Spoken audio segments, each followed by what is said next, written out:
Boone called him a stud, and then Cashman brought him up 2 times, and it was unprompted. I think that's a testament to just how high the Yankees are. And it's not just those two. You ask anybody in the organization, they're going to speak highly on him because of just what he brings to the table. This is a kid that in D3 ball at Wash U in St. Louis, he had more homers than strikeouts his last year in college. And he's got that chip on his shoulder. He's a dirtbag. He's gritty. He's going to take the extra base, puts the ball in play at such an elite rate that it's almost innate. I had someone in the organization describe it as basically unteachable, the way that he puts the ball in play. And the Yankees haven't had someone like that in a long time. You know, he's going to steal bases. He's not going to strike out that much. And the power, the quality of contact has improved over the last couple of years. That was really what the Yankees wanted him to do once he got into the organization in that Lucas Littke trade, which, looking back on that, that's aged magnificently for the Yankees, too. So the fact that Wells is doing this as a rookie with the expectations of wearing pinstripes, and mind you, all the while he's playing catcher. He's managing an entire pitching staff where he's the guy behind the plate. He's not splitting time with Jose Trevino anymore. Remember last summer when Luis Severino said to the media that he's the worst pitcher in baseball? The numbers actually supported that. He was pitching like the worst arm in the league, and he's so far removed from those 2 seasons, 2017 and 2018, where he was a Cy Young candidate, looking like one of the most electric, dynamic arms in baseball. Something that I picked up on with Rodon is he was talking about how Garrett Cole handled his emotions in that clincher against the Royals. You saw some of those pictures of Rodon acting out in Game 2 back at Yankee Stadium. That was the lone loss for this team in that division series against Kansas City. I think he let his emotions get the best of him a little bit. He was too amped up early on, and his stuff was electric. But then it all unraveled for him in the 4th inning. I would say that it's even their best chance to go all the way since 2009, which is the last time they were there. But when you have Juan Soto for 1 year, Garrett Cole and Aaron Judge are not getting any younger. And there are some superstars, you know, throughout this roster.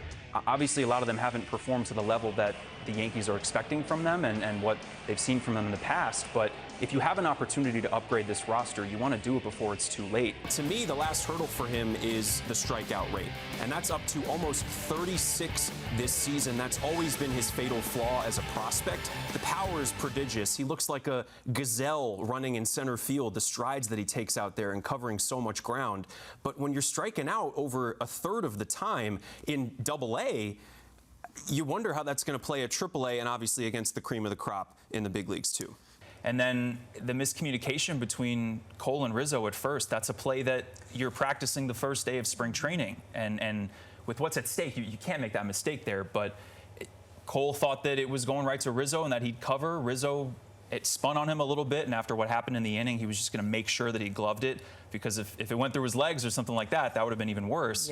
So he just made sure he looked up and Cole wasn't covering. So mistakes, like I said earlier, they've been a trend for this team. Something has to change to make sure that the fundamentals are improved. But when you make those mistakes against a team like the Dodgers on that stage, of course Los Angeles was going to take advantage. And when you have that strong of a middle of the order with Freeman and Teoscar Hernandez coming up next, it was only a matter of time until they broke that game open. I want to see the Yankees play well against other championship contenders. And that's not to say that they don't have the roster to do it, because I think that they do.